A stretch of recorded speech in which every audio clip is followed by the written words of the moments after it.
All right, let's talk about something that can literally, and I mean literally, change the course of your life, the money decisions you make in your 20s. If you get these right, your future self is going to be so grateful. Get them wrong? Well, you know what? Let's just make sure that doesn't happen. I know, that sounds super dramatic, right? But seriously, think about it for a second. It's the choice to invest what you'd spend on a few coffees a week versus not. It's the decision to pay off a credit card completely versus letting a tiny balance just sit there. These are the small hinges that swing open massive doors down the line, or slam them shut. So, what we're going to do is break down the 5 most common financial traps that people in their 20s fall right into.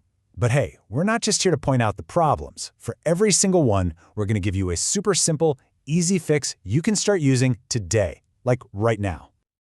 Okay, let's dive right in with the big one. This is the mistake that, more than any other, has the power to cost you an absolute fortune over time. Just waiting to invest. And look, we've all been there. We tell ourselves, oh, I'll start investing when I get that next raise. Or, yeah, I'll figure it out next year. It feels like the responsible thing to do, but what we don't see is the staggering cost of putting it off. Every year you wait, you are kissing thousands of dollars in potential growth goodbye. Right now, time is the single most powerful financial weapon you have. So, what's the secret ingredient here? It's a concept that sounds kind of boring, but trust me, it's pure magic: compound interest. It's not just your money making money, it's your earnings making their own money. It creates this snowball effect, where the growth in year 10 can be bigger than the first 5 years put together. But this magic trick has one non-negotiable ingredient: time.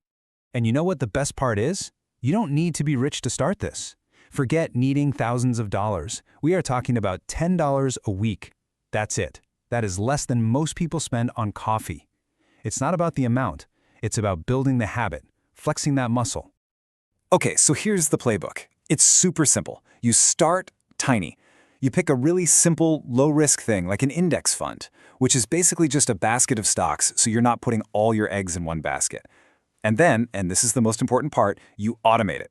Set up that transfer so it happens every single payday. You'll literally be building wealth in your sleep. Okay, so we've seen how compound interest can be your best friend when you're investing, but it has a dark side, a twin that works against you with the same incredible power. And that brings us to mistake number 2, falling into the credit card trap. Man, this is such a vicious cycle. It starts so innocently, right? An impulse buy here, paying just the minimum there because cash is a little tight. But that little debt, it doesn't just sit there. The crazy high interest rates make it grow, and before you know it, it becomes this dead weight of stress and financial baggage that you're dragging with you straight into your 30s. Let me put this in real numbers for you. You see that cool $200 gadget you put on your card? If you only make the minimum payments, those high interest rates can easily balloon the final price tag to $350 or even more. You're literally just setting $150 on fire for absolutely nothing. The fix? It all comes down to discipline. Start treating your credit card like it's a debit card. If the money isn't actually in your bank account, you don't spend it, period. Pay the balance in full, every single month. And here's a pro tip. Go into your phone right now and turn off all the notifications from shopping apps. Just remove the temptation. Make the card work for you, not the other way around. All right, so we've covered how to manage the money you've got. But what about the other side of the coin? How do you increase how much you make in the first place? That brings us to mistake number 3, and it's a big one a lot of us make, just kind of drifting through our careers with no real plan. You know, it's so easy to just float from job to job in your 20s, just hoping things will kind of work out. But hope is not a strategy. Taking this passive approach means you end up earning way less, you have fewer options, and you get stuck. Just remember this: your income will almost never grow faster than your skills. So the fix here is to get intentional, to be strategic. Instead of being a jack of all trades, pick 1 or 2 really valuable skills and go deep on them. Build a portfolio that actually proves you can do the work. Keep learning. And yes, don't be afraid to change jobs every 2 or 3 years. It's often the fastest way to get a huge pay bump and a whole new set of skills. Now, having that career strategy, that's huge, but it's built on something even more basic. And this leads us to mistake number 4. What are you actually doing with your time outside of work? Are you investing in yourself, or are you just consuming? Look, it's way too easy to let all your free time just melt away into scrolling and streaming and gaming. And yeah, relaxing is important, but there's a massive opportunity cost here. Every hour you spend just consuming is an hour you're not creating or learning or growing. And this isn't just about your job. It affects your confidence and your ability to make smart decisions in every part of your life.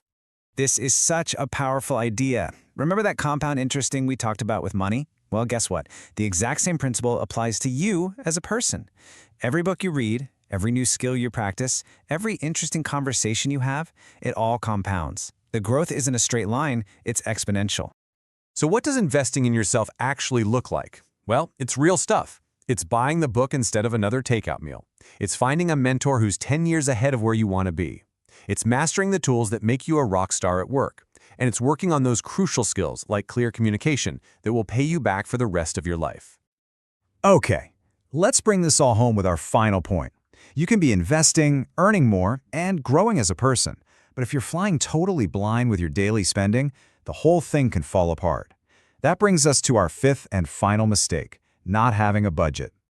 This creates what I call a clarity void. You get your paycheck, you pay some bills, you spend some money, and then suddenly the money's just gone. You have no idea where it went. That total lack of clarity makes it impossible to save or invest with any kind of consistency. It is the textbook definition of living paycheck to paycheck. But we need to totally reframe what a budget is. A budget isn't a cage, it's your roadmap to freedom. It's simply you deciding ahead of time where your money's going to go. And the most powerful way to do this is to give every single dollar a job. Some of your dollars get the job of paying rent, some get the fun job of going out, and some get the most important job of all, going off to invest and build your future. So, there you have it. 5 big forks in the road. And what we've seen in every single case is that the path to a strong financial future isn't about some giant heroic leap. It's about the small, consistent, smart decisions that you make today. Listen, this isn't about being perfect. Nobody is. It's about being intentional. Every dollar you invest, every hour you spend learning, that is a gift you are sending to the person you'll be in 10 years. So I'm going to leave you with a challenge. Don't just click away to the next thing. What is the one small action you are going to take today? Are you going to set up that automatic transfer, delete a tempting shopping app from your phone, decide on one skill to start learning? Pick one and start right now. Thanks for hanging out.